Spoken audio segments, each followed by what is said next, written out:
Nel mese di aprile del 1971 ho costituito Siscola Sarda, la fondazione etnoculturale della nazione sarda e l'Istituto Superiore Etnolinguistico Sardo, nel quale si insegnava in tutta l'isola, in tutte le 4 province, la lingua sarda. In quel periodo noi ci siamo battuti per l'uso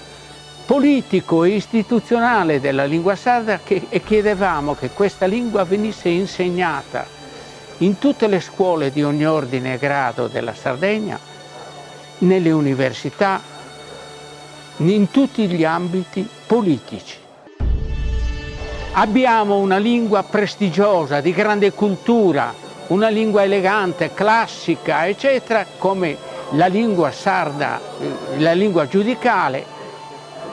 Ripristiniamo questa lingua e comportiamoci come si comportano tutti i popoli delle nazioni senza Stato d'Europa che hanno recuperato le loro grafie medievali per distinguere le loro rispettive lingue dalle lingue degli stati che li hanno occupate,